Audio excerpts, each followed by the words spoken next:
طراحی маъруфи тоҷик хуршед сатторов аз матои атласу адрас чакану гулдузиҳову сӯзанӣ курта медӯзад. либосҳои таҳия кардаи худро вай дар ҷашнвораҳои маъруфи ҷаҳонӣ ба намоиш гузошта сазовори ҷоизаҳо мешавад. соли 2018 барои ин тарроҳ соли пурбароре буд. сафари ҳунарияш ба шаҳри Бокуи Озарбойҷон ва шомил кардани чакан ба феҳристи комёбиҳои ғайримоддии ЮНЕСКО-ро воқеаҳои нодири зиндагиаш медонад. хуршед сатторов бар ин назар аст, ки дар амри ахир саҳмаш андак нест. ин як заҳмати бузурги мардуми Тоҷикистон аст. тарроҳон низ барои расидан ба ин амр саҳм гузоштанд. дар маҷмӯъ ин як ҷашни бузург барои миллати тоҷик аст, ба хусус барои тарроҳоне ки машғули таҳияи либоси муд бо чакан мебошанд. худи хуршед эътироф мекунад, ки соли 2018 барои ороишоти миллии тоҷикон соли пуршукӯҳе буд.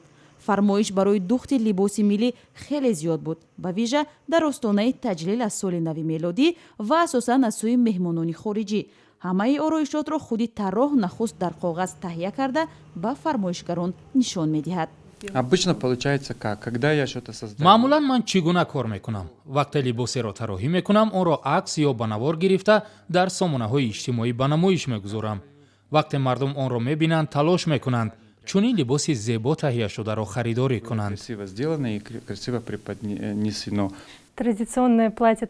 либоси маъмулии арӯсии тоҷик ба чунин шакл аст: гулҳову офтоб ва замину моҳтоб, вале дар як зоҳир, аммо бо рангҳои гуногуне ки бозгӯи табиати Тоҷикистон бошанд. дар миёни либосҳои арӯс ин куртаҳо гаронтарин дониста мешавад, зеро ин курта аз сӯи чанд ҳунарманд дастӣ омода карда мешавад.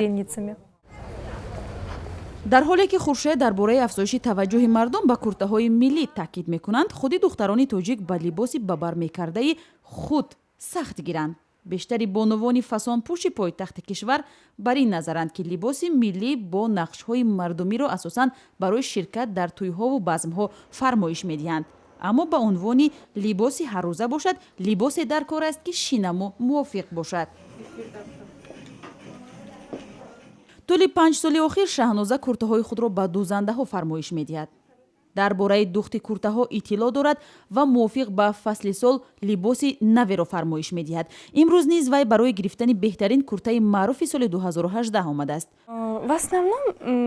куртаҳои миллии шакли аврупоӣ аҳёнан дида мешаванд. асосан куртаҳои миллӣ ки пӯшидани он ҳам барои кор ва ҳам барои донишгоҳ муносиб бошад. дар фасли тобистон ин курта хеле қулай дониста мешавад. гулдузиҳои он ҳамеша муд аст. маъмулан ин куртаро барои тӯи арӯсӣ ва ё барои чорабинии пуршукӯҳе фармоиш медиҳанд. асосан худи арӯсҳо. дар фасли тобистон куртаи шакли сеткаро низ бо парҳову сангу марворид низ фармоиш медиҳанд. шаҳноза танҳо мизоҷи оимгул нест. ҳамарӯза ба назди ин дӯзандаи ҷавон то 5 нафар мизоҷ меояд. бонувони кишвар интихоби фаровоне надоранд. мағозаҳои маъруфи либос тақрибан вуҷуд надорад, аммо коргоҳҳои дӯзандагӣ хеле зиёданд. оимгул бо дилпурӣ хостаҳои тахайюлии мизоҷонашонро иҷро мекунад. бисёртар таваҷҷӯҳ ба либоси аврупоӣ аст. мо ҳарчанд тарроҳон кӯшиш мекунем ки аз нақшҳои миллӣ, аз матоъҳои миллӣ истифода кунем, вале ҷавонони мо бисёртар аз шаклу намуди либоси аврупоӣ истифода мекунем. бештаре аз фармоишҳо дар соли 2018 ба гунаи солҳои қаблӣ ба нусхасозӣ ва либоси овозхони маъруф Шабнами Сурайё буд. ба эътиқоди оимгул чунин муди либоспӯшӣ бо солҳои зиёде маъруф боқӣ хоҳад монд. муди тоҷик дар дасти мо тарроҳон нест. муди тоҷик танҳо дар дасти Шабнами Сурайё аст. ҳоло ман либоси муди ин солро дар бар дорам, ки сетка номида мешавад. ҳоло зебосанамон ин куртаи хушрӯйро зиёд маъқул кардаанд. дар ҳама коргоҳҳои дӯзандагии шаҳр маҳз ҳамин куртаро фармоиш медиҳанд. ин куртаҳо аз лиҳози тафаккури шарқӣ хеле хоксорона, вале аз лиҳози тафаккури аврупоӣ хеле муд мебошанд. соли 2018 дар Тоҷикистон мардуми зиёде ба намоишгоҳҳои либоси муд мерафтанд. соли мерафта оғози таҳаввулот дар баргузории миқдори сершумори фэшн-шоу буд ва ҷавонон талош мекарданд вориди бозори либоси муд шаванд. ин ҷавонон ҳатто аз бархурди тафаккури печидаи шарқӣ ҳарос надоштанд. муҳимтарин чорабинӣ дар бахши либоси муд чеҳраи Осиёи Марказӣ 2018 буд. бори аввал дар душанбе марҳилаи нимниҳоии ин озмундоӣ шуд ки ҷоизаи асосияш роҳхат ба даври ниҳоӣ ба Кореяи Ҷанубӣ буд.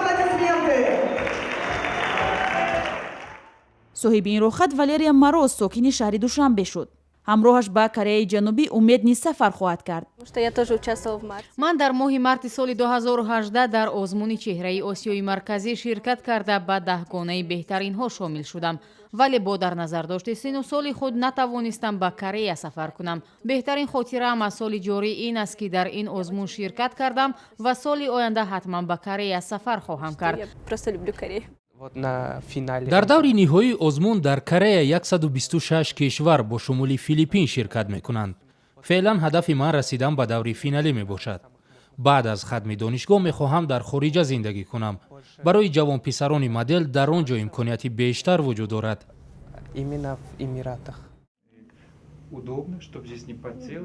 ба эътиқоди тарроҳон либоси мӯд дар Тоҷикистон аз намунаҳои марказҳои маъруфи либосдӯзии ҷаҳонӣ манша мегиранд.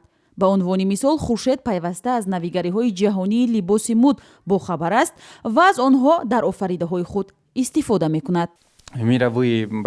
марказҳои ҷаҳонии мӯд шакли либоси мӯдро таррезӣ мекунанд. мисол дар ин мавсим мегӯянд мо рангҳоеро интихоб мекунем ки истифода аз онҳо аз дер вақт фаромӯш шудааст.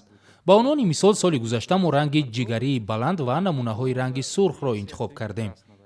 ин рангҳо бояд бо ранги сиёҳ ҷур шаванд, аммо кадоме аз рангҳоро интихоб накунанд, Тоҷикистон кишвари офтобӣ аст ва дар мо матоъҳои дорои рангҳои баланд ба мисли атласу адрас, беқасабу алача ва дигар матоъҳо зиёд аст. дар чакани мо ҳама рангҳои рангинкамон ва ҳама рангҳои табиат вуҷуд доранд. остинҳои васеъ, нусхабандиву танганигорӣ ин ҳама аз нишонаҳои мӯди тоҷикӣ аст. тарроҳон мегӯянд ки агар минбаъд низ Шабнами Сурайё бо чунин либосҳо рӯи саҳна барояд, ин шакли либосдӯзӣ ҳамчунин тренди соли оянда боқӣ хоҳад монд. либоси бошукӯҳи миллӣ, чакан ва гулдӯзиву зарҳалиро асосан арӯсони тоҷик ба бар мекунанд. Это всё мода таджикских невест.